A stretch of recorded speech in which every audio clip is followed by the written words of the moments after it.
Hello, everyone. I'm Dan Danner. And I'm Mike Upchurch. And we're here at the beautiful Beach Bend Raceway Park in Kentucky for the first annual National Muscle Car High Performance Showdown. Mike, I understand that this track has quite a history behind it. It really does, Dan. Started back in 1951. This was originally a dirt track, believe it or not, but it's progressed to the state that you see here now, refurbished back in 1969. Well, you know, you talk about a 1951 racetrack. Well, that, as we know, was back in the days when they still used flagmen out here on the starting line, and they had somebody down at the other end really just kind of eyeballing it to see who crossed it first. But boy, things have changed, haven't they? Oh, they really have, Dan. A lot more complex right now. This track uses one of the latest in state-of-the-art systems, the timing system built by TSI. And we'll take a look at that now up in the tower. Behind this door lies the brains of the drag strip. This TSI Super System, Model SD, will produce a car and driver information display, automatic instant qualifying, ladder sheets, mailing list, and racer points keeping. 3 qualifying modes are available to qualify up to 80 cars in sessions or during eliminations.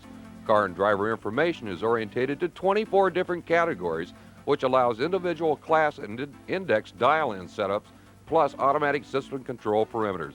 Yes, the times are a-changing, Mike.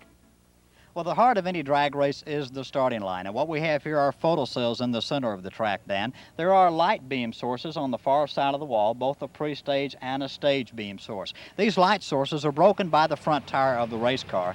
The pre-stage beam broken first signifies to the start of the car is almost ready to race. The second beam is the staging beam. That is 8 inches farther down the track. Once that's broken, the Christmas tree is ready to be activated and the race will begin.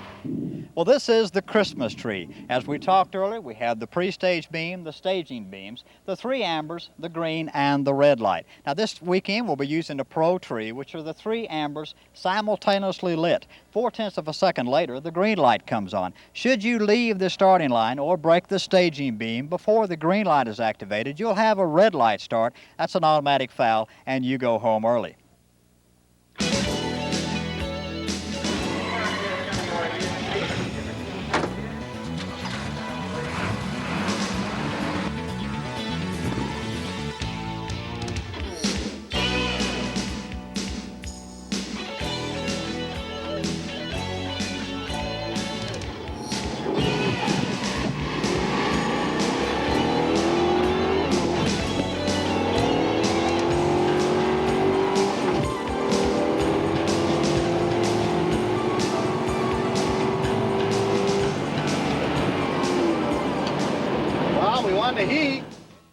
Well, you've left the starting line, you've started the clocks, and what's going to stop the clocks is the finish line, and that's where we're at now. You've got your light source again, which shines across the track. You break that beam, it stops the timers, and your ET and mile per hour are displayed on the scoreboard. Now let's go get our time slip.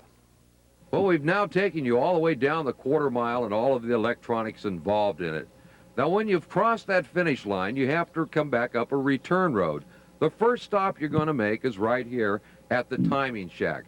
Now, what is the timing shack? Well, simply, it's just the place where you go to pick up a piece of paper that shows you how fast you ran. Well, it looks like Mike has made a run in Mike Davis's car, and he's now attempting to get out. And, Mike, I'll tell you what, I have sat here and looked at this slip, and I don't think you really want to see what you did. Come on, Dan, it must have been great. Maybe you're right. Tell you what, we've had a great look at the drag strip. Let's go see some action. I'm all for it. Let's go, Mike. Well, before we get to the action, let's turn to Chuck Green, director of the High Performance Showdown, for a description of the mini muscle class. A mini muscle car is basically a car designed with the new generation 80s models. It's designed for cars that have 4 cylinders with turbochargers, V6s without turbochargers and without superchargers, and the old small V8s up to 282 cubic inch. These will be the cars that can compete in mini muscle. Well, Dan, the first pair is already in the water in the mini muscle class, and on the far lane, the Budweiser lane, it's Linda Sutton out of Memphis, Tennessee. She's driving her 86 Olds Cutlass with a 231 V6. Over here in the Winston lane, Eric Lukens, 20-year-old out of Ohio, a machinist, and he's sitting inside the 87 Ford Thunderbird Turbo Coupe.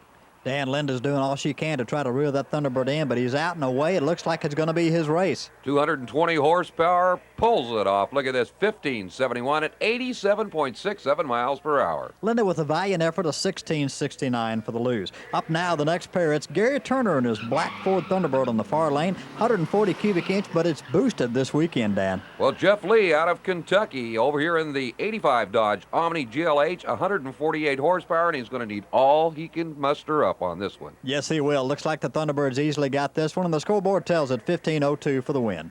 Now let's go back to Chuck. The Concourse class is a class designed for cars from 1955 to 1974. It must be an original car. No made-up cars will be allowed to compete in this class. And these cars must be 98 to 100% stock and original in every shape and form, including the original type and size of DOT-approved tires that came on these cars from the manufacturer back in the year that the car was produced.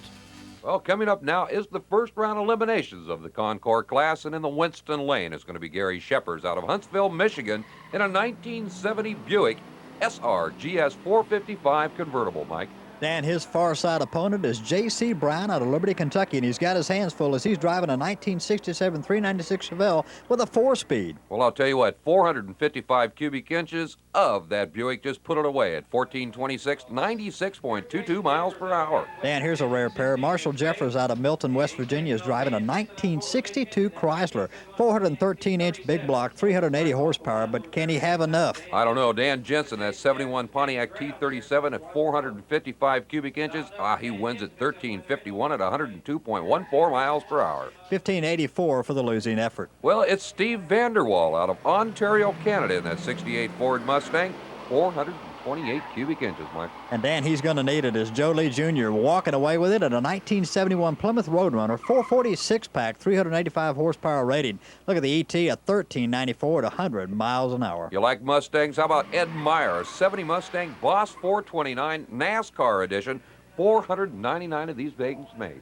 Michael Brown is on the far side with the 1969 Plymouth Cuda, 440 cubic inch, 375 horsepower effort. And look at this, Dan, he's taking it away from the Mustang all the way down the track. Looks like it's going to be Mopar for the win. The grabber blue Stang just didn't grab, did it, Mike? No, sir, he didn't, Dan. Look at this, 1409 for the win on Michael Brown's side.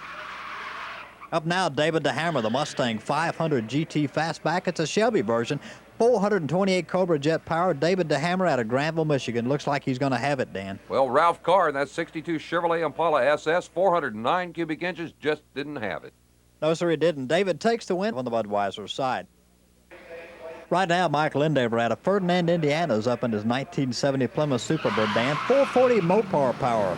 Well, I'll tell you what, Jerry Dick, the Stoneboro, Pennsylvania runner, that 68.5 Ford Mustang GT, 428 cubic inches, and Mike, it looks like it's all it's going to take. It is. Look at this. 1409 at the win at 93.11. Tough break for Mike Lindaver, 15-13 for the losing effort. Well, next up, it's Mark Leadhead out of Huntsville, Michigan in a 1969 Chevrolet Chevelle 396 cubic inches. His opponent, John Newhoff out of Huntingburg, Indiana in a 1969 Mercury Cougar, very rare 302 4-speed, Dan. Well, it looks like the Huntsville, Michigan runner is going to pull this one off, Mike. Well, let's watch him as they go up through the lights. Can he do it? He does. 1525. Now to Chuck.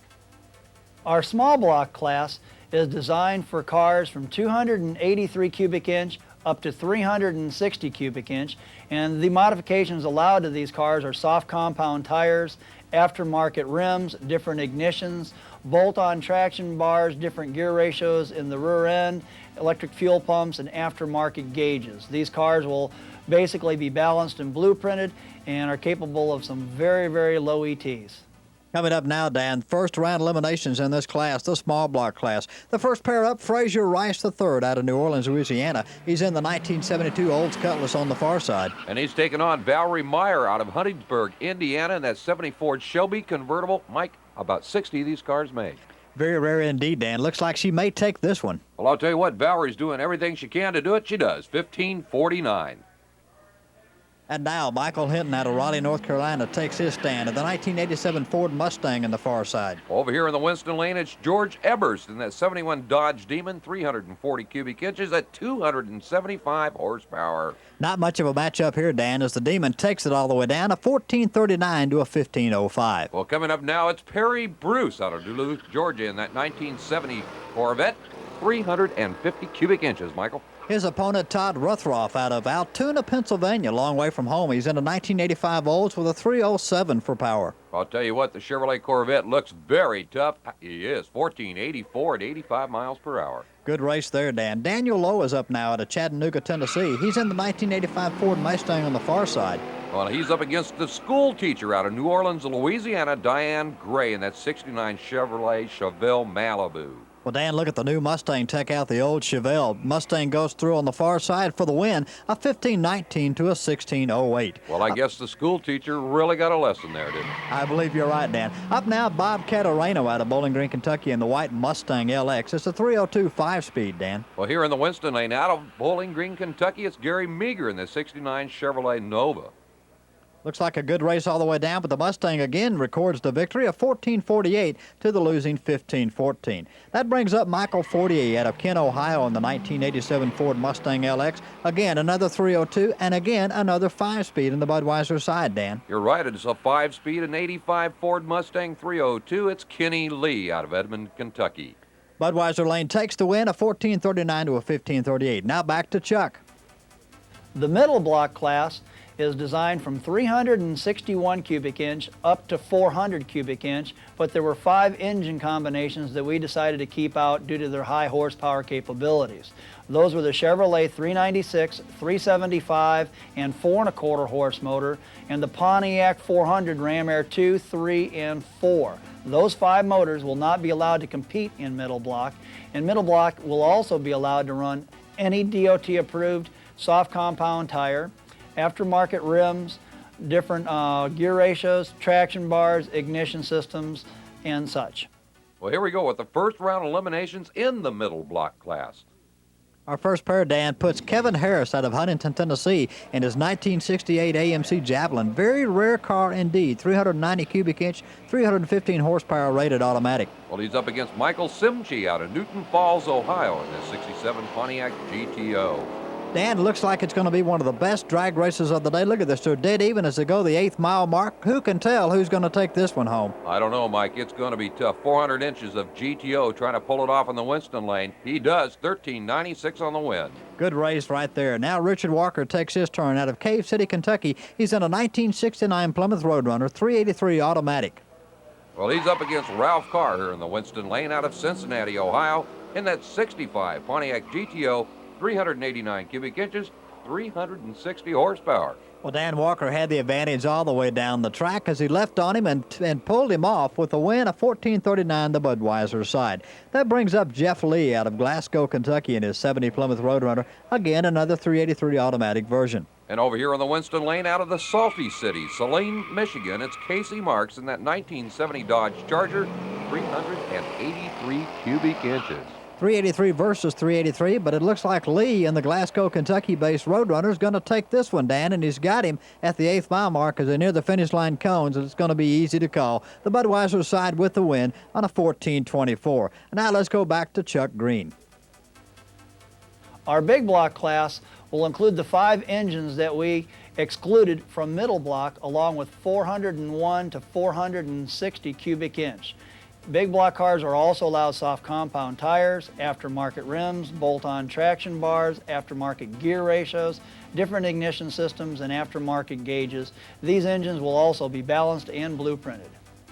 Coming up now, first round eliminations in the big block class. And up first on the Winston lane, it's going to be John Hutchins, 28-year-old out of Hardin, Kentucky, inside of a 1970 Buick GS convertible, 455 cubic inches. Well, Dan, his opponent is Mark Walters out of Fort Wayne, Indiana. He's a police officer by trade, driving a 1974 Pontiac Trans Am. He had the advantage on the starting line, and he's carrying it all the way down the track. Look at this, turns on the boards with a 1406 win to a 1453. Well, you know, Mike, this is heads-up quarter-mile racing here at Beach Bend this weekend. Yes, it is, Dan, and that means there's no advantage on the starting line other than horsepower. And talking about horsepower, how about Race Let's over here in the Winston Lane, that 1970 Buick Skylark GS 455, big advantage here. It really is, Dan. His opponent is Richard Gray out of New Orleans, Louisiana in the 442, a 1970 model, but it's not enough to take the win. Now, Let's pulls it off, 14-12 on the win. Now, that brings up one of the tough ones of the day, Paul Suloff out of Akron, Ohio, inside that 64 Dodge 330. 652 of these cars made, 426 inches of wedge at 425 horsepower. Well, Dan, his opponent will be Stephen Ingberg out of Burlington, Iowa in the 1970 Ford Torino Cobra. Look at the advantage that Suloff has on Ingberg already. Oh, definitely. Even though there's a bit of smoke coming out of the car, looks like he may be able to pick off the win. He does. 1363 now to Chuck. Our junior stock class is one of our most exciting classes that we have. It takes the new generation 80s Grand Nationals and competes them against the 1970 versions of the muscle cars, such as the 69 Ford Fairlane and the 70 Plymouth Cuda. These cars are allowed to have soft compound tires, aftermarket rims, bolt-on traction bars, different gear ratios. They are also allowed to run an aftermarket carburetor and intake manifold of the driver's choice as long as it fits underneath the stock unmodified hood. You can also run a set of headers, but the headers must be connected to an exhaust system with mufflers. The exhaust must go at least to the rear axle or out to the side of the car. And you can do any camshaft change that you would wish to run in this class. Well, Dan, coming up, we've got first-round eliminations in this exciting junior stock class, and it's going to be the Holland brothers over in the Budweiser lane out of Huntington, Tennessee. They're in the 1968 AMX that you see on the screen now. Well, they're going to take on their neighbor out of Memphis, Tennessee, Eddie Sutton, in his 69 Dodge Dart GTS, 383 cubic inches worth. Well, look at this, Dan. One of the closer races of the day. It looks like Holland may have a bit of an advantage as they go to the three-quarter track. You're right. It is a close race, but Holland pulls it off, 12:48 to a 13:66. Good effort out of both cars. Well, coming up now is going to be John Chamberlain out of Edinburgh, Pennsylvania, in his 70 Buick GS, 455 cubic inches, the Stage 1 edition. He's up against Gregory Neapart out of Goshen, Ohio in the 1969 Dodge Dart. Dan has got a 383 big block, but it looks like he's suffering for power right now. Definitely something must have happened to him on the line because Chamberlain is walking away with this race. As he goes through the lights, look at this, 12:30 at 108.86 miles per hour. Well, coming up now in an 86 Buick Grand National 231 V6 edition, it's Lawrence Conley out of Humboldt, Texas. His opponent, David Edwards, out of Hopkinsville, Kentucky, a 1970 Chevelle 396 with a 325 horsepower rating. Well, I'll tell you what, Conley, one of the many Grand National drivers of the day, has the advantage. They come off the concrete. Dan, it doesn't look like the Chevelle can catch him from here. No, it doesn't. Conley with the big win here, 12:14 at 111.91 miles per hour. To lose an effort of 14:43. Jeff Church, also up in a group Buick Grand National, the V6 edition. Church out of Alliance, Ohio, a mechanic by trade. His opponent will be Larry Fleming out of Franklin, Kentucky in the 1969 Dodge Coronet RT. Look at this, Dan, 426 Hemi. This ought to be an interesting race, Mike. 231 cubic inches of V6 up against the big Hemi. And it looks like the Grand National, again, with the advantage off the line. So evidently they're finding the right numbers as they come off those trees, and it looks like he's going to have a set of right numbers at the end of the race. He does, 13:15 at 101 miles per hour. Great race there. Well, Greg Booth, also up in the 87 edition of the Grand National. Greg out of Louisville, Kentucky. Dan, a real interesting story in the Budweiser lane. Again, it's a car owned by Larry Fleming. This time it's Robbie, his son, at the wheel, out of Franklin, Kentucky. And look at this. The 70 Plymouth Cuda that he's driving does have the advantage at the half track. But watch this Grand National come on at the end, Mike. He is awesome. 13:43 on the win to a losing 13:83. What a surprise for the Fleming team. Up now, it's Bruce Gammon out of Columbia, Missouri in his 1971 Chevrolet, Monte Carlo, Dan, SS 454. Well, if you like Grand Nationals, you're going to love this. J.C. Brown out of Liberty, Kentucky, his 87 Grand National with the big advantage right here. Well, I tell you, the Buicks are really having a great day in this stock, in the junior stock class. Definitely 1285 on the win. They can't believe it either, Mike. Up now, Dan Larson. He's in the 1969 Chevy Chevelle, a 396, 325 horsepower rating. He's out of Bonus Heights, Maryland. Well, his opponent, Jim Rorabaugh, out of Fort Mill, South Carolina, in a 1970 Buick 455 GS, 350 horsepower in this car. Well, it's a 4-speed in the Budweiser lane. Looks like he's having problems right out of the gate, Dan. He definitely did, as that Turbo 400 just didn't miss a lick as they make its way down the racetrack. Rohrbaugh with a big, big advantage, and he's up through the lights, 1271. That's a good race right there. Up now, Frederick Monet out of Tupper Lake, New York. Long way from home for this guy. 1963 Chevy Impala. It's a red with a 327, and it's a 4-speed car. And again, that lane seems to be giving problems to these cars with 4 speeds. Well, I'll tell you what, the Winston lane, no problem for the 87 Buick Grand Nationals. This one, Lloyd Tarter, hometown boy out of Bowling Green, Kentucky, wins it 1296 on 104.16. Well, the Impala really not in the hunt on this one. Still gives it a valiant effort. Goes through at a 1972. And now Rodney Gaylor out of Lebanon, Ohio is in his 73 Chevy Z28. He's in the Budweiser lane. Look at this, Dan, right out of the gate. He brakes. It's also a 4-speed. Could be a U-joint or a clutch problem there. Well, Dan Gillums has no problem as he picks up the win at an incredible 1437. Now to Chuck. Our Street FX class allows the use of narrowed Pro Street type cars. You must have the DOT approved tires, however, to compete in this class. You're allowed to run any carburetor and intake manifold that you want as long as it does not include a supercharger or nitrous oxide. You're allowed a fiberglass replacement hood or scoop and fiberglass bucket seats. You also must run through the mufflers. The exhaust must go at least to the rear axle or out to the side of the car, and this is a real interesting class to watch. Well, coming up now, the first round eliminations for the real bad actors of the day, the Street FX class. Dan, one of my favorite classes. These guys are serious. They came to race. And the first man up that says he wants it is Brian Scott Whitaker out of Alliance, Ohio. He's in the 1969 Pontiac Grand Prix. Look at this tunnel ramp poking up through the hood, 455 inches. Horsepower rating, are you ready for this? 500 horsepower. Well, I'll tell you what, the Wayne County Speed Shop sponsored Jim Musgrave in his 72 Chevy Nova here in the Winston lane. It looks like he's got his hands full. Yes, he does, Dan, as the Pontiac looks like he has the edge that they make the 8th mile mark. And he's good for it. Goes through with a 12.46, 101 mile an hour pass.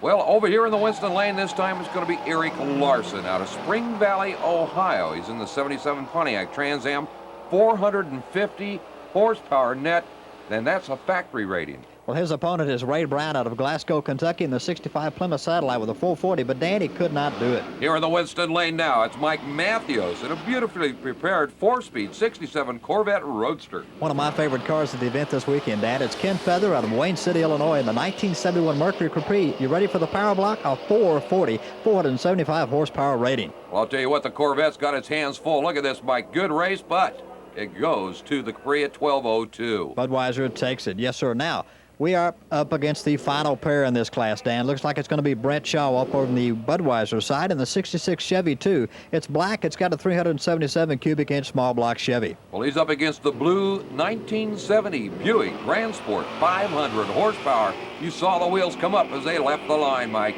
Well, this is a tight race all the way down. Look at this. Half track, they're dead even, Dan. Too close to call from here. It's going to be a close race. Look at this, Mike. 11.52's a pair. Unbelievable, Dan. But the wins over here in the Winston lane. I'll tell you what a heck of a way to end the first round of eliminations here at Beach Bend. You know, even though this is an NHRA-sanctioned facility, there's also a tech line that participants must go through. We're here now with the Mustang 50LX of Bob Catarano. We're going to let Jerry walk us through tech and show us just what's required of a vehicle to be able to pass the safety technical inspection here this weekend. Basically, all we're doing is checking for safety items, make sure, the helmet, seat belts, make sure that everything's in order. So we got intake manifold, so we got to check to make sure he's got a factory intake, which everything looks good. Carburetor, which just is fuel injection, so we got that okay.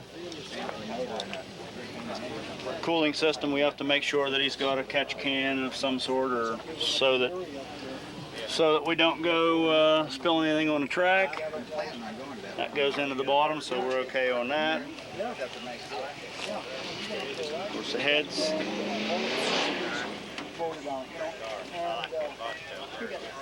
Car doesn't appear as though it's ever doesn't appear as though it's ever been apart, so we're good there. I'm just going to check the camshaft, make sure it idles stock like it should.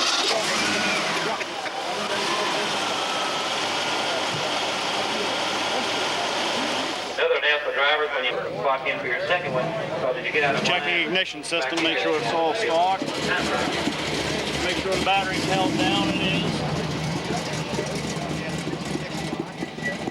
Okay, this is the final call for straight up action. We're going to go ahead right now and make These the came with first call factory for all headers, Top Gun so racers. All Top Gun racers. got the factory This is your headers. first We're call. okay Go to the there. stage lane, please.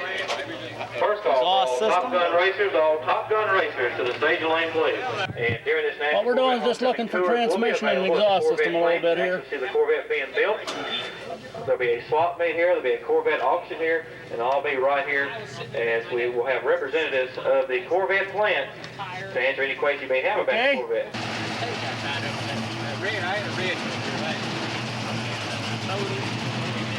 Suspension I looked at while I was down there, it's good shape. Wheels. I asked Chuck earlier, how come you had got the number one? Has to have all the same wheels and all the drew them out, so What about those put that blame on how they were tires? Is signed. that tire okay for this class? Stage lane number 1 Buick. Yeah, he's running the Stage lane number small 3 block. Dodge. Stage Yeah, number he's running the 4 small block Stage class so he can run the soft compound Stage lane tires. number 6 Plymouth. Concourse is the only one that has to run the strictly street tire, what came on the car. You gonna look in the car for what now? Nitrous oxide. If they have nitrous, then you know the car can run like maybe second faster in the small block class, second half. So we have to look for the tank, and I've already looked at the carburation in the fuel injection system, and I didn't see it there. So I have to look in the trunk and inside the car for any hidden lines or tanks or bottles or what have you. Shootout and show. He's looking for the It'll be nitrous. September the 23rd through the 24th. Down at the new Atlanta Dragway down in Commerce, Georgia. Side competition, including a burnout contest, straight machine modified, straight machine original. They also have a crank 'em up contest. See who has the loudest stereo in Atlanta. Of course, that's once again September 23rd, 24th. All new Atlanta Dragway for the first annual Top Gun straight machine and shootout show. And this is something you want to see featuring the Wild Bunch. And again, it is billed as the world's richest street race.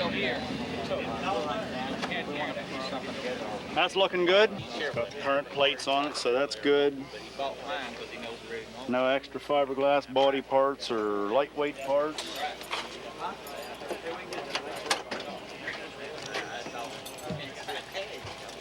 Okay, that really about covers it. One of the highlights of any car show is that of the manufacturer's midway, and such is the case during our high-performance showdown this weekend. We're going to take a tour down through the manufacturer's midway, and of course the first place we're going to stop is over at Comp Cams. Mike is over there right now. Mike, what have you found? Well, Dan, it's not hard to find quality here in Manufacturers Midway, and we've got it right here at the Comp Cams booth. New products on display right now. This is a new stud girdle designed by Comp Cams. This one in particular is for the big block Chevrolet. You'll notice one-piece design. The small block Chevrolet also on display. Easier maintenance, better to adjust because of the tension-loaded bars. Backing up, we've got new roller lifters on display. Better link design, designed by Comp Cams in Memphis, Tennessee. The new K-Kit that's out now for small block Chevrolet, big block Chevrolet, Ford, Mopar, they've got it all. You get a matched timing chain and set assembly, lifters, camshaft, locks, retainers, and seals, and competition cams, valve springs, all in a matched kit for your engine. Also, some lucky participant will move away this weekend with a new CL kit, which is competition cams, camshaft, and lifter set. Dan? Well, Mike, I'm walking down the midway, and look what I've found. I've found a motor without a car. Well, we got a real serious problem here. Half the head is missing. Of course, we're over here at RHS right now. Let's talk to Stan real quick and find out what's going on, Stan. Well, Dan, this is a cutaway we built to illustrate what actually goes on inside an engine and also to show some of the technology we apply to the motors we build.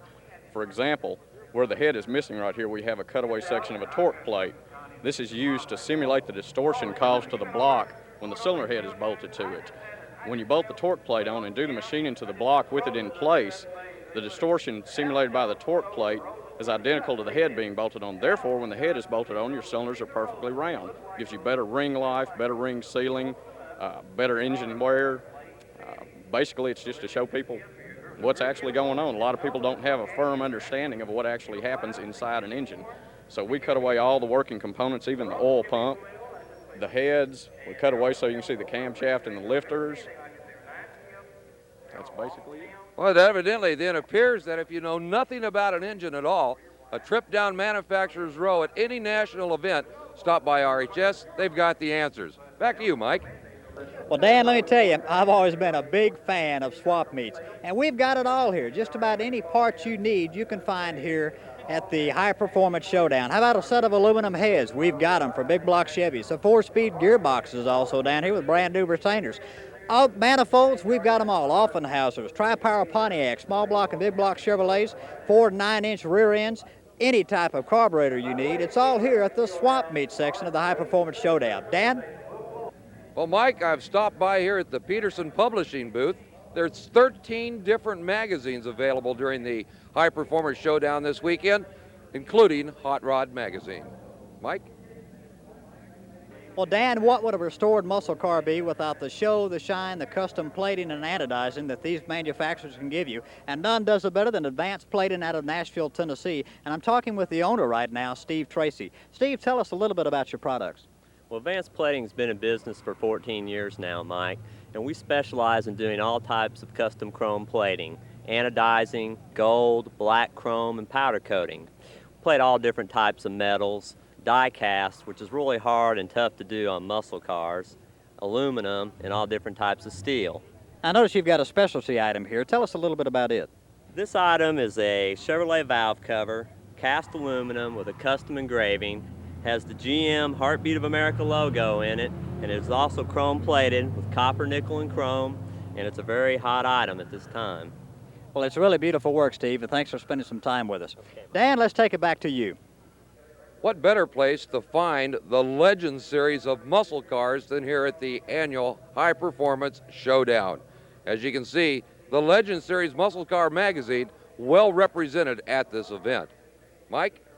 Well, Dan, I found the Holley booth here in the manufacturer's Midway. Now, everyone knows Holley carburetors, but Holley's introducing some new products here at the High Performance Showdown, and I'm talking with Marvin Benoit, who is a sales engineer out of Goodlettsville, Tennessee. Marvin, what do we find here on this small block Chevy? We have our new projection, which is a replacement system for carburation. It is simply a TBI system with the complete electronics, fuel injection pump, and TBI system. It's great for street rods, street machines, and a variety of performance applications. Okay, here this weekend, of course, we're talking muscle cars, and down here is the muscle shop. What they're doing is taking older carburetors. You can turn your carburetor in. They'll make it like brand new. Marvin, what's that service run, and about how long will it take? It takes less than 4 weeks, and it runs $196 for a 4-barrel and $147 for a 2-barrel. Well, Dan, I'll be over here if you need me. Well, Mike, on a beautiful day like we've had today and this tour down through Manufacturers Row, you're not going to believe what happened. I make my final stop at the day, and I find something that I have been looking for years and years and years. Believe it or not, I have found the original Chevrolet emblem for my 56 Chevrolet. Well, I'll tell you what, you can find it all at any time down on Manufacturers Row at any national event. But if you attend another one of these events, don't forget, if you're looking for it, it's here in Manufacturers Row.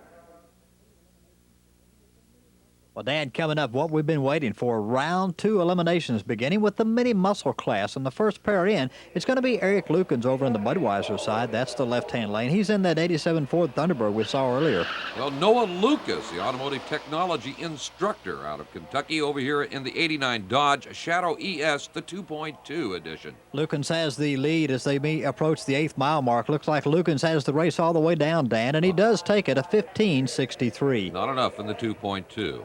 Up now, Gary Turner. Gary Turner got the bye in this class as we're down to 3 cars. Turner in the 88 Ford Thunderbird. Remember, this car is a 140 cubic inch 4-cylinder, but the boost is up this weekend, and 190 horsepower is what the rating is. He's out of Russell Springs, Kentucky. He solos for the win, the Budweiser side.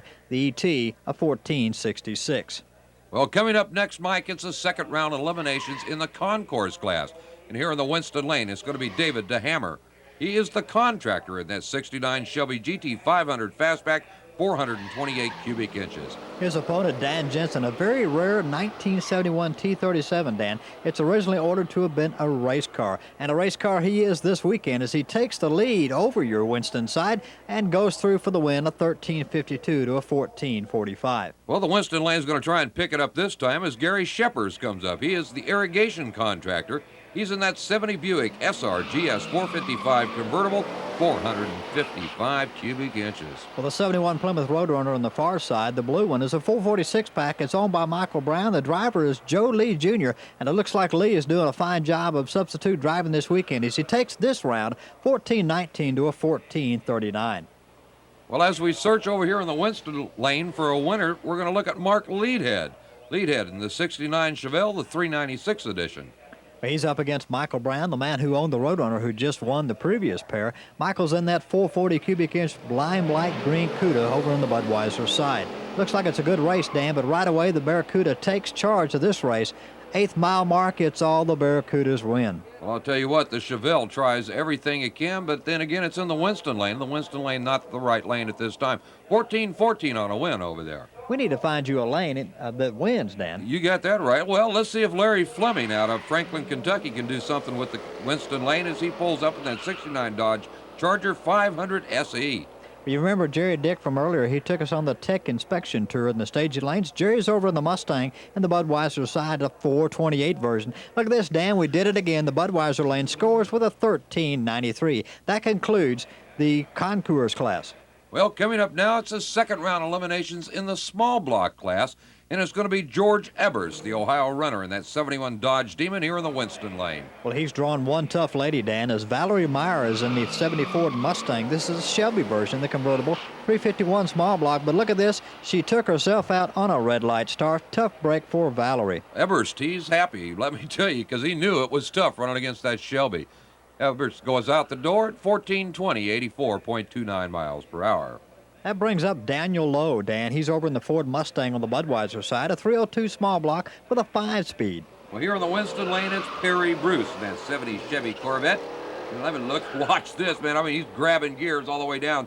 4-speeder doing its job. He's got a handful as he tries to take out the Mustang. You know, this is the old Chevy versus Ford battle, Dan, and look who wins. Yes, the Chevrolet in the Winston lane, 1384. I knew we'd find you a lane that could win after all. That'll bring up Michael Fortier. He's in the Kent, Ohio-based version of the 1987 Ford Mustang on the Budweiser side. Well, here in the Winston lane, it's the South Central Bell Worker. It's Bob Catarano in his 89 Ford Mustang, the 302, really the small block edition of Fords. Looks like the black LX is going to do it, Dan. And the block did too. 1392 on the win over there in the Budweiser lane. Good run. Actually, it's a great class of racing as we go into the middle block class, Dan. Second round eliminations in this category. Well, I'll tell you what, some tough actors coming up in this one. Michael Simchi, the Ohio runner in that 67 Pontiac GTO, 400 inches, 360 horsepower. The only option on this car, power brakes. I hope he doesn't have to use them. Good drag race underway as Richard Walker in the Roadrunner on the Budweiser side is trying to do him in. Can he do it? No, the Winston lane this time, we got a winner. 1378 at 108 miles per hour. Well, Dan, I'm glad to know it's not a one-lane racetrack after all. Jeff Lee advances on to the next round in that one with a bye run. Well, it's second round eliminations in the big block class coming up, and it's going to be Mark Walters. He's that police officer you told us about earlier.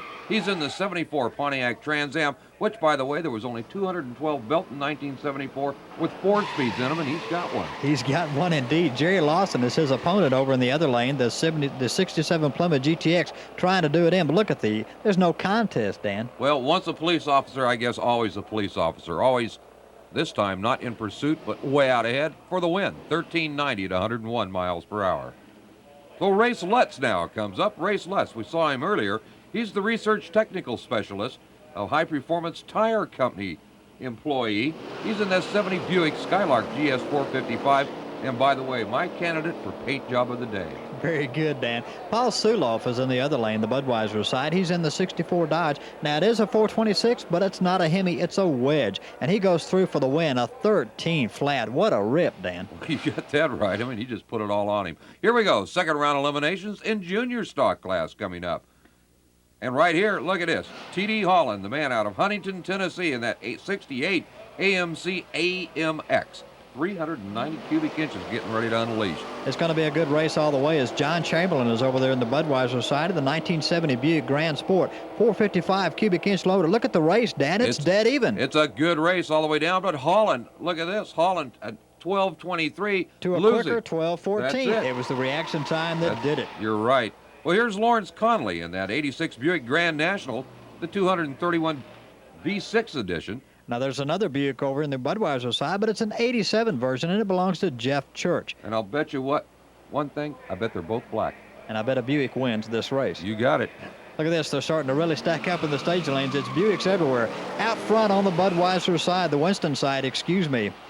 Over here in the Winston lane, look at Conley as he just starts to walk away with this race now. Conley by a bunch as we head into the lights. 12:26 on the win. You know, Dan, it's interesting to see that two identically prepared cars can be that different in performance. You get that Now right. another pair of Buicks up. This time over in the Budweiser side, an 87 Buick Grand National belonging to J.C. Brown. Well, we got an 87 a pair right here as Greg Booth lines up here in the Winston lane. And Booth just unleashes it as he comes off the line. Look at this, Mike. Major advantage going down. Again, no contest, Dan, as clearly the Winston side takes it with a 13:36. And I'll tell you what, that's hard to read through the smoke. It really was. That'll bring up Lloyd Tarter and his 87 Buick Grand National. Again, Dan, it's black. Well, it makes sense, doesn't it? Jim Rohrbaugh, he's the operation managers out of South Carolina. That's 70 Buick 455 GS over here in the Winston lane. I'll tell you what, Tarter's got a race on his hands. I saw daylight under the front wheel of that Buick in the Winston side, Dan. He was picking them up and proverbially putting them down, and look, he put him down. Look, 12:53 at 108. Half a second quicker. Good awesome, race. Really. Well, the buy run this time goes to Dan Kellums. Kellums in that 87 Buick Regal. Drew the buy and in the Winston lane, by the way, so it's a sure win for me this time, Mike. Yes, it is. You know, Dan, it's always great to get a buy when you go this deep into eliminations. It always gives you a little bit of a mental edge. Sure does, and look, good numbers, 1396, 99.89. Here we go now, second round eliminations. This is the big one, Street FX class. And it's going to be Ken Feather, the automotive instructor, in that 71 Mercury Capri. Again, 440 cubic inches over here in the Winston lane. Well, Dan, he better hope he brought enough to deal with what I've got over on the Budweiser side. It's Jim Turner in this awesome 1970 Buick Grand Sport, 500 horsepower. I'll tell you what, it's won or lost right there off the line, and it looks like I'm in trouble. Look at the Budweiser lane scoot down the track. He's got a 3-car length head as they hit the 8th mile mark on the track. Good race for Turner, 11:73 out of the Budweiser side. Well, in the Winston lane this time, it's one tough character. It's Brian Whitaker out of Alliance, Ohio. He's here in the 69 Pontiac Grand Prairie, 500 horsepower. And look at that left front. Come up, Mike. Well, you can bet the Budweiser side is worried, Dan, as it's Eric Larson in the 77 Pontiac Trans Am. He's only got 450 horsepower. Well, I don't think it's going to be enough. Whitaker way out in front. Watch the lights. 12:32 on the win at 109 miles per hour. Good drag race, Dan. Well, Mike, that takes care of the second round of eliminations. Well, Dan, we've seen the manufacturer's midways. Look at the chrome, the sparkle we saw. It was tremendous. We've been through the pits, all of the race cars were the cars of the stars. What's left? Well, I'll tell you what, on a beautiful day like this, there's only one place left to go, Mike, and that's to the car show. You're right. Can we bring them along? Sure, let's bring them with us. Come on, let's go.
All right, lest you think that Chevrolets are the only thing that showed up this weekend, we found a 1974 Pontiac Trans Am. We're standing with Mark Walters now. Mark, tell us a little bit about this car.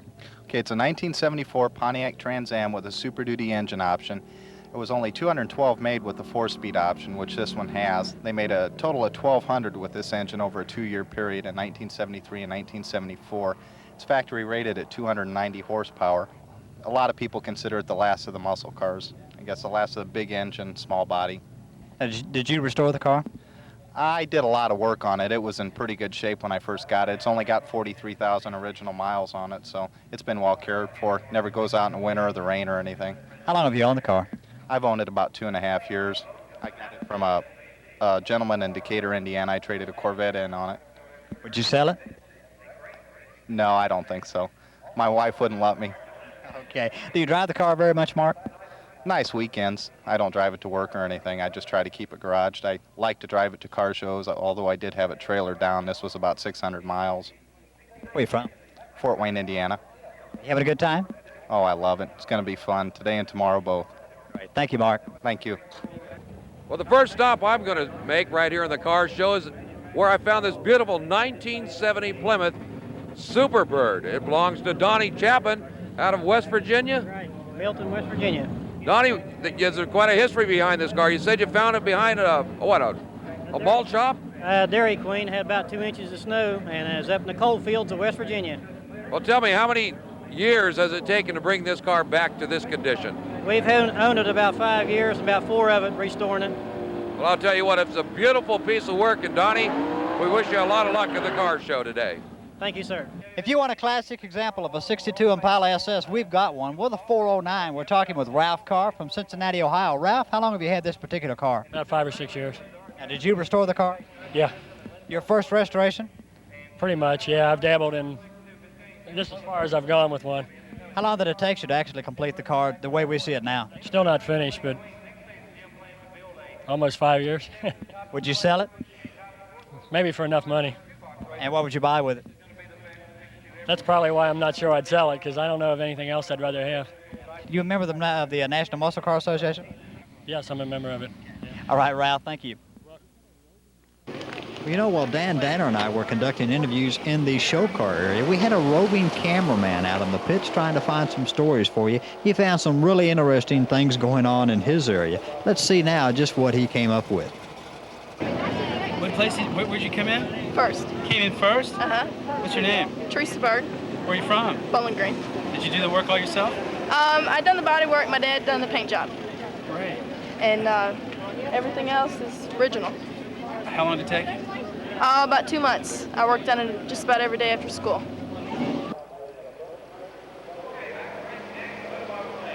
Actually, I asked the old man that bought her brand new when I was 10. I've been a GTA freak since I was 8. My dad had the Carousel Red Judge, and I really just, I loved the car. I mowed grass, worked for my dad's cemetery for about 2 years, bought the car for $1,100, and then worked and kept working to restore it. Got a Hemi Roadrunner? Yeah. Yeah, I got one. I've had about a year. It's pretty rough though. Pretty rough. You gonna have it out here next year? Not yet. Got another car in front of it, so. Our roving reporter caught up with an individual who drove 1,800 miles from Prince Edward Island, Canada to show his car. Hey, tell me your name again? Ian McQuarrie. Hey Ian, how you doing today? Great. What you got here? We got a 446-pack Barracuda here, 1970, Grand Coupe. How long did it take you to get it into shape? This car has just been basically cleaned and painted. It has not been restored. It's had some chrome added to it 14 years ago, and it's just been cleaned up. It hasn't been really restored. It's all originally still intact. 26,200 miles on it. What do you get out of doing this stuff? Oh, just muscle cars, hot rods, anything. It's where it's at. What have you got here? Oh, 440 Super Commando. How long did it take you to get it into shape? Oh, about a year and a half or so. Not quite. Yeah. Why do you like doing this so much? I guess since I've done it since 68 or so. Just always fool around muscle cars. That's what I've done all my time for a hobby. It's better than farming for a living. Well, thanks a lot, Larry. Now let's go over to Mike. All right, if you want a classic example of a 69 SS, we've got one right here at Kenneth Preston out of Tullahoma, Tennessee. Kenneth, how long have you had this particular car? I've had it a little over a year. And have you restored the car yourself? Yes, sir, I have. Tell us a little bit about the car and the options it has on it. Well, I've got it put back originally stock, just like it comes from the factory. It's got power brakes, power steering, air conditioning, tinted windows, pause traction, and the SS package. Would you sell it? No. Now, you had a brand new one just like this, is that right? I bought one new just like it in '69, sold it in '75, and regretted it ever since. You having a good time this weekend? Yeah, had a great time. Okay. How long have you been showing the car? Just this year. Thank you, Kenneth. Appreciate it. Thank you. Well, making my way around the car show, what do I come upon but not one, but two 1970 Boss 302 Ford Mustangs. One of them belonging to Clyde Helton. Clyde, tell me a little bit about your car. It evidently has a bit of a history to it, does it? Yes. I found the car in Cincinnati in a basement garage in 1983. It still had a 1973 10-day tag hanging on it. The car still has all the original exhaust system still on it. The interior is all original in it. The carpet, the seats, the trunk, mat, the spare, that is all original. The only thing I had to do to the car, I repainted it all and detailed it. And other than that, it's all original. Well, you can tell that Clyde had something in mind. If you look up at the front part of the hood, it's a little bit more rigid. There's been an extra support put in here, which was stock item on the Shelby edition of the 302. Now, on the other side, we've got Dan Schmidt. Dan, tell us a little bit about your car. Well, I went to a Ford show in Brown County, Indiana. It's a Shelby American show. And I was walking along, and this car was for sale, and I bought it. Well, I'll tell you what. 3 months ago. About 3 months ago. Well, I'll tell you what. This is the finest pair of Boss 302s you're going to find in the country today. So from the car show area, I'm Dan Danner, and that's it. Big Block Chevrolet, we've got it. An awesome 454 powered 83 Camaro. We're standing with Mac Wright from Rome, Georgia. Mac, tell us about this beast here. Okay, we took an old 83 Camaro body, put a 454 engine in it, narrowed the rear end. We got a 511 gear under it. Made our own homemade drive shaft. It's got homemade red paint on it. Took some silver and put on the car and put a coat of candy red on it. Just put an old stock 454 in the car and shows out pretty good and runs pretty good. How long did it take to actually build the car? Probably about 11 months. And have you showed it? Is this the first show it's made?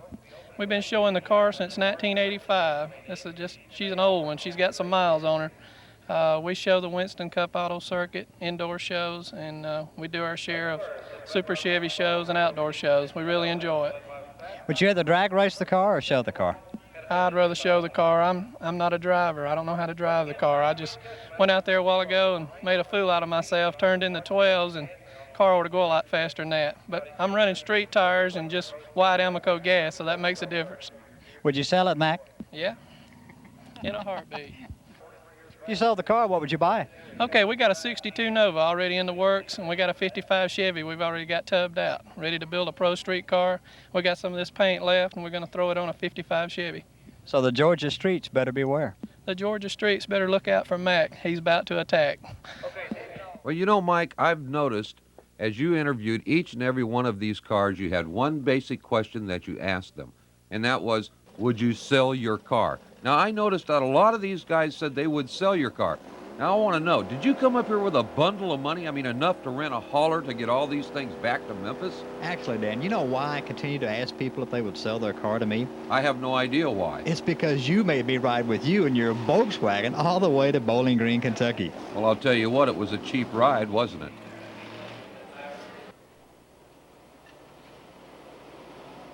As we traveled down through the car show, we come across the only truck in the show, and as fate would have it, it belongs to Donnie Chapman. It's a 78 Little Red Express Dodge truck, kind of a super trick little truck. Donnie, what makes it so trick? Well, in 78, I don't know if they had surplus engines left over or not, but it's the police engines, 360, 220 horsepower. Then they put the chrome pipes on it and the wood, and just made, like you said, a little trick truck. Well, you know what's incredible about this truck? It has 13,000 original miles on it, and believe me, it still has the original tires it came with. Fine-looking piece of equipment, Donnie. Thank you. Yes, sir. Thank you. Well, there's always a category that draws a big crowd, and that's Pro Street. And what we have here is probably the finest example of what Pro Street power plants can look like. Mike Mooneyham out of Shelbyville, Tennessee is joining us now. Mike, tell us, what in the world do we have here? This car is a blown 79 Chevy Malibu. The powertrain is a 69 L88 427. It has aluminum heads, roller camshaft, 671 blower with 2 Predator carburetors. It's nitrous oxide injected. And basically that's it. About how much horsepower does this motor put out? With nitrous, 850 to 900 horsepower. Is that something just too much for the street? It's too much to be playing with, yeah. How long have you had the car, Mike? I've owned the car for about 5 years. We've been showing the car now about 6 weeks. Would you sell it? Yes, it's for sale. What would you do with the money? Build another car. What would that be? I don't really know. All righty, Mike. Appreciate it. Thank you. Well, earlier today, I was watching the time trials, and one of the cars that caught my eye right off the start was a 69 Dodge Corvette RT. Well, here I am in the car show area, and I've found that car. 426-inch Hemi engine inside this Dodge. The owner, Larry Fleming, he's from just down the road in Franklin, Kentucky. And Larry, tell us a little bit about the history of this car. Well, it started out as a 440, but it was changed over about 2 years ago to a Hemi. It's got 12.5 to 1 compression ratio, ISKI cam. That's about it. It's just a nice street car. Well, I'll tell you what, the car ran in the 13-second brackets while it was out there earlier today. So when you think muscle car, you've got to keep in mind Mopar, 426 cubic inches of Hemi engine under the hood. Well, the most unusual power plant here this weekend has got to be this J-type Hemi Head 302. This was originally designed by Smokey Yunick. Now, it's based on a 69 302 4-bolt main small block, but that's where the Chevrolet parts stop and the fun begins. You'll notice the aluminum heads. These were designed by Winters, or rather cast by Winters, designed by Smokey Yunick. They're aluminum. They were built in December of 1968. This happens to be the only pair that we know of that exist. Notice the cross ram intake on top, also a Smokey Yunick design. Very unusual combination. Estimated 485 horsepower for this power plant. And it's in a 1969 Camaro that's been restored by Dave Tennell. Dave, tell me a little bit about the Camaro. Yes. This car was restored about 6 months ago in my shop, Dave's Auto Service in Kentucky, Edmonton. And it was a fairly nice car. We just restored for Carl Dwiggins, which is a muscle car collector and loves his fine cars. Well, Dave, how did this engine happen to be in this car? Well, this car actually was purchased at Smokey Yunick's sale, and Carl just decided to buy the car engine from him, and since it was such a nice Z car, he wanted to put it in there and actually be one of the Roger Penske type proto cars, and that's basically how it appeared in there. Now, why did Smokey originally design this particular engine? What was the intended use? Well, the intended use of this car was ASC and Can-Am racing, and in other words, they was up on top in 67 and 8, and they wanted to stay on top in 69. In case Mustang come up anything, they had this in the wings ready to use. But time got away from them and didn't get all the development done, so therefore the engine never got used. It was just shelved and put aside for 20-some years till Smokey sold it to Carl Dwiggins. Now, if you're driving this car back and forth in the car show here, if you crack a head, what do you do? What do you tell the owner? Well, I just cry a lot. I don't think I can tell him much anything. Okay. Thank you, Dave. All right, thanks.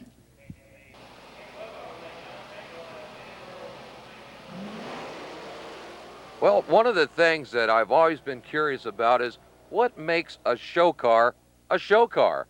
Well, we've come across this beautiful 1962 Galaxy 500. Yes, it did come with the 406 cubic inch Ford motor under the hood, but that's what's not important, really. What's really important is the detail that's put into one of these cars. This car belongs to Ron Bonnell. He's allowed me to sit inside of it, and let me tell you, if you look through the car, you can see how much detailed work has been put into this particular entry. All of the chrome work is absolutely gorgeous inside the car. It comes with the original 4-speed gearbox inside. And the upholstery is absolutely perfect. All done in a beautiful red with white stripes. This is the epitome of a fine-looking show car.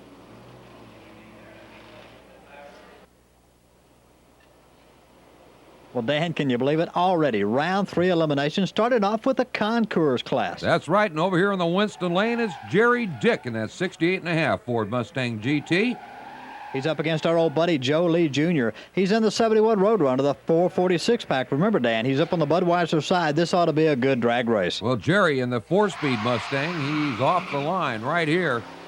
And it looks like he may be in trouble, Mike. He might be indeed. Joe Lee had the advantage. An 8th mile mark. It looks like Lee's still ahead. But look at Dick closing in for the kill. Good race. Absolutely a great race. Right at 13.77 on the win for Jerry Dick. That was a good race. Up now will be Michael Brown. He's over on the far side in that green Plymouth. Remember, this is a 440 powered CUDA. And the real interesting thing, Dan, this car has been on the drag strip since brand new. Well, I'll tell you what, Dan Jensen in the 71 Pontiac T37, he said he's only seen 2 others like it.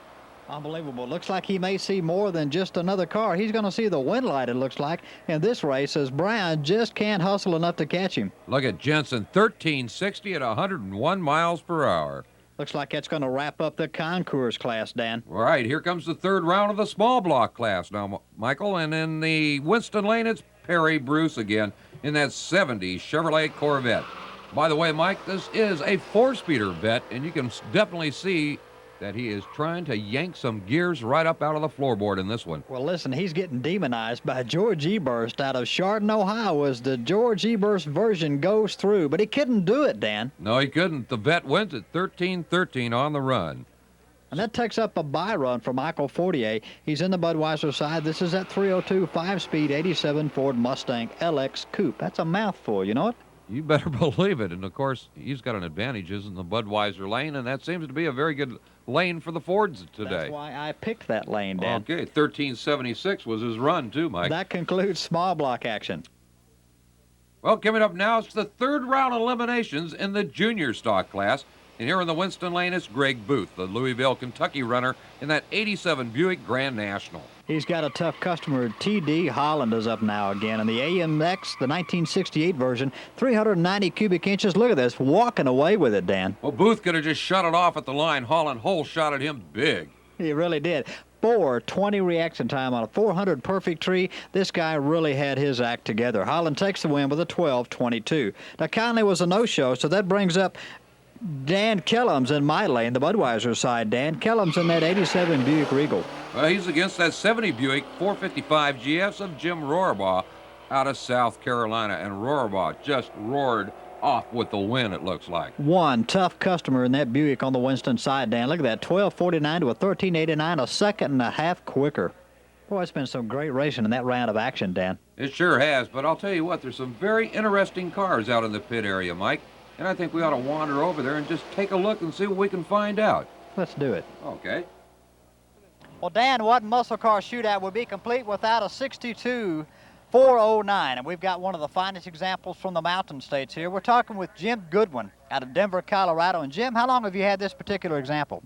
This car here, I ended up with 5 years ago. I own an auto salvage yard in Denver, Colorado, and this car came in really rough shape to be crushed. And we saved it out of the crusher and we were trying to restore it, but it was so badly rusted, we ended up making a lightweight pro nostalgia racer out of it. And well, you can see how it turned out now. Is this the first prehistoric rat? Yes, it is. The name comes from the rat motor, you know, the 427, 454s, and the 409 came out long before them, so we call it the prehistoric rat. Now tell us about this particular body. Now this is a 62 Bel Air, you can tell by the roof line. All steel? It's quite a bit of fiberglass with the doors, front fenders, bumpers, and deck lid are all fiberglass. Still steel on the quarter panels and the roof. We replaced the windows with Lexan. It's a pretty rare car. They made less than 6,000 of them. The Bel Air two-door hardtop, it's called a bubble top because of the roof design. And probably less than 600 of them were made with 409 engines. Now this wasn't original 409, it was original 4-speed car, and then we put the 409 engine in it. So it's a pretty rare car. This one we use a big block crank and rods. It's bored and stroked out to 450 cubic inch. We use big block studs and roller rockers in the valve train, crane cam, roller cam. We're running a rare Mickey Thompson cross ram with 2 AFBs. And for this particular race, we added an NOS cheater plate. So we're going to try to get down in the low 9s. We normally run about 10 flat on gasoline. What do you think it'll take to win this weekend? Well, Jim Jones run a 941 over there, so hopefully we can get down there too, and maybe I can cut a better light. So we hope to take the whole thing. Any special strategy going into the race? Just cut a good light, don't sleep. Good luck to you, Jim. Thank you.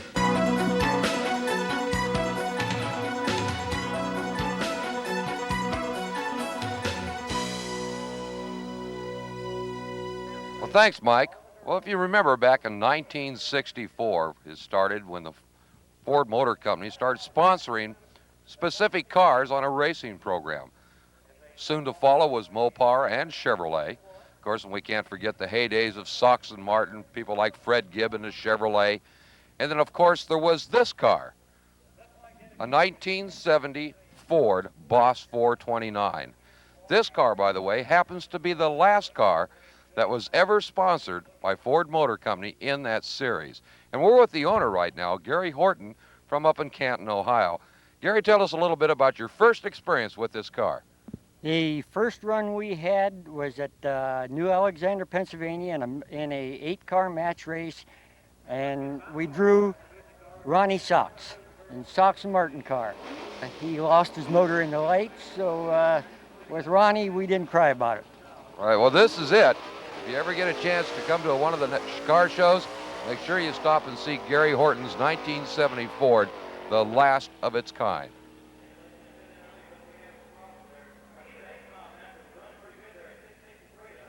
Well, Dan, if you talk about legends in muscle cardom, you talk about Arnie the Farmer Bestwick. And I've found Arnie over here in the pits and the tameless Tiger Tempest. Arnie, how long have you been at this particular game? I've been at it quite a while, I guess really since about 1954, if you want to be exact. And you won your first national event in 1955 with the National Highway Association, right? Where was that at? It was at Great Bend, Kansas, and our 35th reunion is coming up this year at Topeka, Kansas. Well, when you talk Arnie the Farmer Bestwick, you talk Pontiacs. Have you always been associated with Pontiac? Not always. I got started in racing in 1954 with Oldsmobile. In fact, when I got out of the service, I started with Oldsmobile. And they happened to be the car of the time right then when they first come with the overhead valve. And that looked to me like the winning combination, so that's what I went with. Now, I recall you ran Superstock back then, some factory experimental, but you unofficially retired not too long ago. What brought you back out? I didn't really retire. It was kind of a mandatory retirement. I had a terrific fire back at home. We had just put up a brand new garage facility, and I had all my race car parts and pieces and trucks and all my farm machinery, and we lost everything. That was 1972. So the last real racing that you did was in 72? That's correct. I was just devastated, not only emotionally, but also financially, and it just took more than I could hack to even think about coming back there for a while. Now, you've got a Tempest here that you're campaigning now, but this is not really your car. Tell us whose car this belongs to. This car belongs to a very close friend of mine. Unfortunately, he had one of these misfortunes in life with cancer, and he passed away just a few months ago. His name is Jake Howard. And you're campaigning the car in Jake's memory, is that right? That's very true. Well, it's really good to see you out here this weekend campaigning in Jake's memory. What will it take to win today? It's going to take a little luck because the track's a little bit slippery and it's very, very bad air today. It's going to take a combination of good traction, good reflexes, and naturally, good luck always helps too. Well, now you're running some cars that may have a bottle or two hidden away. Any secrets in the Tameless Tiger? No bottle. We're all throttle, as they call it. We're hoping to quash this idea of injectors and bottles and so forth, and get the guys to go back to what the original cars were in 1963, 64 era, where it was basically carburetors, stock blocks, and stock type heads with cast iron and components.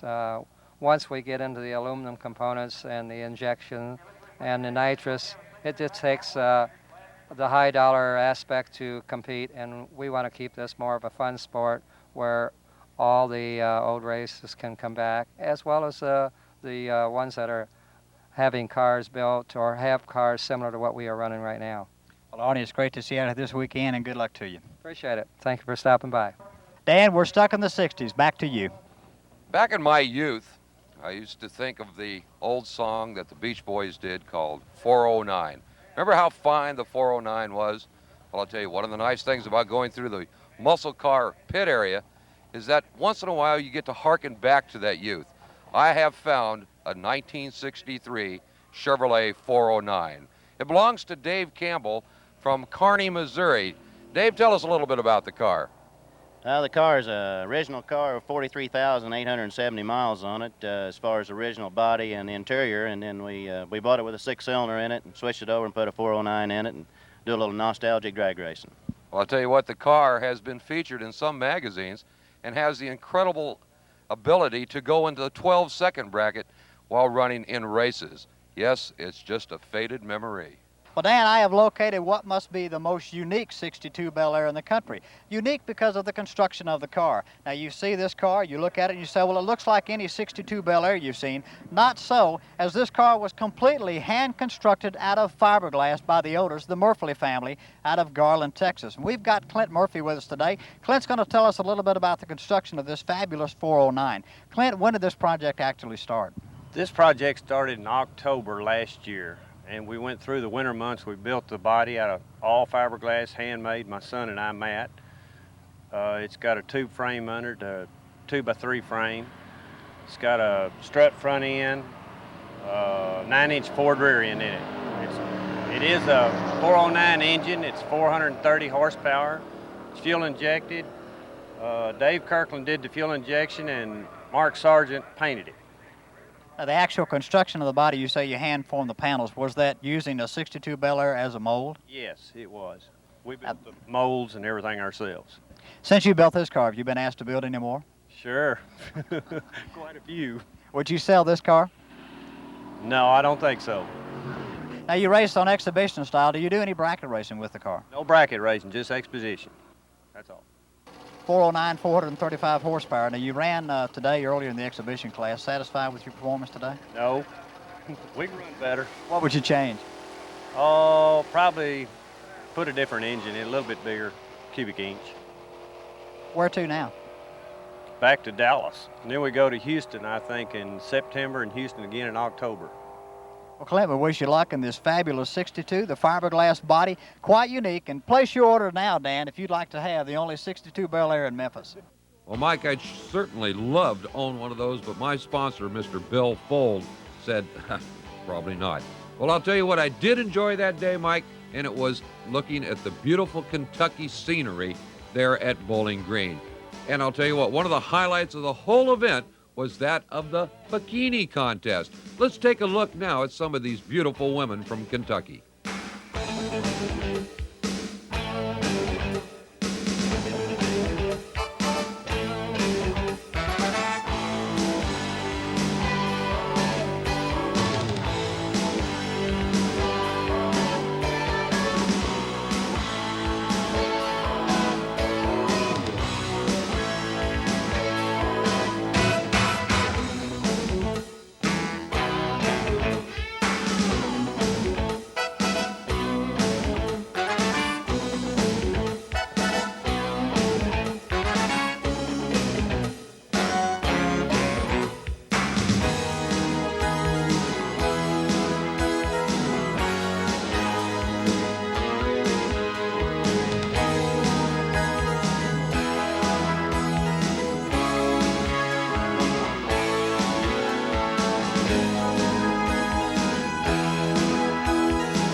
women's race car.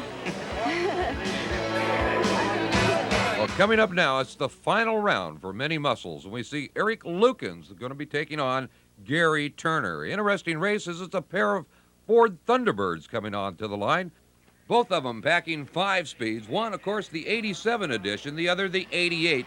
Both running turbochargers, both with the boost wide open on these things. You can see the advantage that Turner had as his boost must be up just a tad bit more as he leads Lukens all the way down the drag strip in that Budweiser lane. Can he hold on for the win? Yes, he does. 14.87 on a win. Lukens going out with a 15.74. Gary, where are you from? Russell Springs, Kentucky. And tell me about your day. Was it tough in this class? Pretty tough. There's some good running cars. We've had a lot of fun over here today. Were you surprised to be in the final and win? Yeah, really, because this is the first time I've been to a national meet. I've run some regional meets. It's the first time in a national meet, and I've had a great time. So you'll be back? Oh, yeah, definitely. Congratulations, Gary. Good day. Appreciate it. Well, coming up now, it is the final round for the Concours, and it's going to be Dan Jensen in his 71 Pontiac T37, 455 cubic inches, taking on Jerry Dick in that 68.5 Ford Mustang GT, 428 cubic inches. We can see him now coming to the line. This is what it's all come down to. It's Jensen against Jerry Dick. Dick nails it hard coming off the line, but Jensen with the advantage already as they clear the concrete. Here goes Dick. All of a sudden, a problem occurs. You can see the left turn signal coming on. Jensen trying to hold on for the win. He does. 13.58. Let's go down to the pits with the winner. Moving to Concours, it's Dan Jensen in his Pontiac T37. This is a 71 Pontiac with a 455 big block. Dan, congratulations. Tough day? Oh, it was pretty tough, especially towards the end. The last run was the best run all weekend that I had. Were you surprised? Well, I'm superstitious, and I didn't want to think about any of the races until they were over with, but fortunately it turned out. We had a great weekend in the drag race. Did you have a good time this weekend? Oh, excellent, excellent. Could have been better. Right. I'm Thank happy. you. Congratulations, Dan. Okay, thank you, Mike. Well, moving right along, we go to the final round in the small block class, and it's going to be Perry Bruce up against Michael Forte. Michael inside a 87 Ford Mustang LX Coupe, 302 cubic inches. He's got to take on Perry Bruce here in the Winston lane inside of that 1970 Chevrolet Corvette, 350 cubic inches. You can see the vet with the advantage coming off the line as he starts grabbing gears. It's a 4-speeder up against a 5-speeder. It looks like the 4-speeder's got the advantage as Bruce stays all over that Corvette. Can he hold on? He does. 13.33 for the win. Let's go down with Mike and Perry Bruce. We've got our small block winner right here, and it's Perry Bruce in his 1974 speed Chevrolet Corvette. Perry, where are you from? I'm from Duluth, Georgia. Now, tell me about your weekend. What was your toughest opponent? The toughest opponent was Dodge. And the final round? Final round was very tough also. A lot of pressure. Were you surprised to be in the final and win? Yes, yes. Great weekend for you, Perry. Congratulations. Thank you, thank you. Well, the action continues on as we go to the final round of middle block, where we find Jeff Lee out of Glasgow, Kentucky, up against Michael Simchi out of Newton Falls, Ohio. Simchi in the 67 Pontiac GTO, 400 inches of it, up against that 70 Plymouth Roadrunner 383 edition. The Roadrunner with the hole shot coming out. Now it's up to the GTO to try and chase him down. Can he pull it off? It looks like the Roadrunner's definitely got the advantage all the way down the line. You could see it right off the lights as he nailed it. But here it comes right at the end. Oh, look at this. Winston Lane wins it. It's Simchi, 13.77. And I'll tell you what, even the fans agreed with that race. We're here with the winners now. We've got our first winner in the middle block division. It's Mike Simchi. Mike running a 67 Pontiac GTO. Where are you from, Mike? Lake Milton, Ohio. Now, you had a great race this weekend, or each race was a great race. What was your toughest opponent this weekend? Well, I ran a 383 Chrysler. That was the toughest race. Your final round, tell us a little bit about it. Well, it was a 1377, and he got a better hole shot on me, but I passed him up. The car's breaking up. It hasn't run right all weekend, and I broke a lot of rockers and stuff, but it stayed together long enough. Were you surprised to be in the final and win? Well, I knew the car was capable, but I was just worried about breaking stuff, and I made it. Have a good time this weekend? Oh, yeah, great. Congratulations, Mike. Well, the action heats up now as we go into the big block final rounds, where it's going to be Mark Walters up against Paul Suloff. Suloff will line up in the Winston lane. Mark Walters, he'll be in the Budweiser lane. Walters, the Fort Wayne, Indiana police officer, sits behind the wheel of the 74 Pontiac Trans Am. Suloff behind the 64 Dodge 330, 426 cubic inches of wedge motor. And there it is, Suloff with a big hole shot coming out. Walters trying to chase him down. I don't know, it doesn't look good here. Suloff with the big advantage now, but the police officer trying to make a race out of it. Watch them as they go up through the lights. It's Suloff with the win, 1274 to 105 miles per hour. Moving on to the big block division, the winner is an awesome Max Wedge 64 Dodge owned by Paul Suloff. Paul, where are you from? Akron, Ohio. Akron, Ohio, the famous Art Arfond's home. Tell us about your day. Was it tough? Well, we were fighting with the hot air pretty much all day long. The Max doesn't like the hot air underneath the hood there. It prefers the aluminum with the intakes on it. But all in all, at the end of the day, we were slipping and sliding through with a transmission fluid boiling out the back and hot air in the carburetors. It did pretty respectable, 1274, 105. 105. Well, that's a great day for you, Paul. Congratulations to you. Well, the shootouts continue on as we go to the final rounds in junior stock, where we find T.D. Holland, the man who has owned the tree all day long, taking on Jim Rohrbaugh. Rohrbaugh in the 70 Buick 455 GS, again 455 cubic inches, 350 horsepower. T.D. Holland, that 68 AMC AMX, 390 cubic inches at 315 horsepower. Again, Holland owns that tree out there today, and I'll tell you what, Rohrbaugh has got his hands full. We can see him now, the tires warmed up, sticking to the ground. Here they come, ready to set them up in the lights. Lights down, and they're out of here. And look at Holland, he turns the lights on, 581. Rohrbaugh with an 895 reaction time. Holland says, it's my race. Rohrbaugh says, not yet. I'm going to come and get you. Can he pull it off? No, Holland, 1220 for the win. And now we move on to junior stock, and the surprise, the 68 AMX owned by T.D. Holland. We're here with Leland Holland now. Leland, where are you from? I'm from Huntington, Tennessee. Tell us about how long you've had this car. I've had it since I was about 18 years old, which is about 7 years now. Tough race this weekend? Yeah, my brother had a heck of a job on his hands. He done a real good job. Well, you both did a good job in getting into the final round. Were you surprised to win? Yeah, we had some tough competition, but TD done a real good job on the trees and come out right. She done a good job. That's great. Congratulations, Lynn. Appreciate it. Well, in the final round of the FX class, the win went to Brian Whitaker. As you can see, it was Turner who broke before he could get up to the line. So Whitaker, on what basically was no more than a bye run, takes the win in the FX class. It's an awesome piece of equipment that he sits behind, the 69 Pontiac Grand Prix, 455 cubic inches, 500 horsepower. Let's take a look as Brian Whitaker wins in the FX class.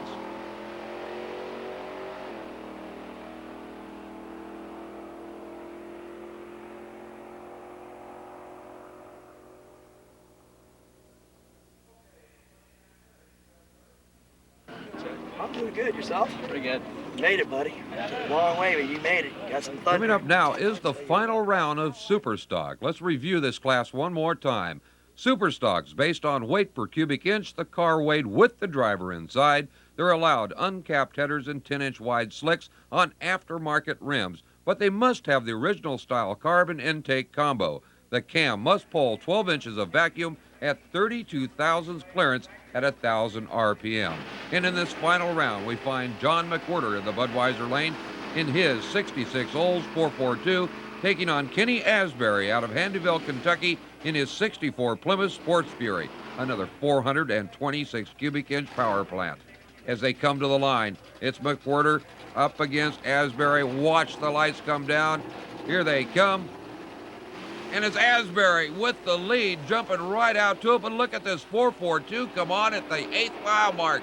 He slides just a bit, but holds on. It's a heck of a race. Asbury trying to put it all over McWhirter. McWhirter wins it, 12:44.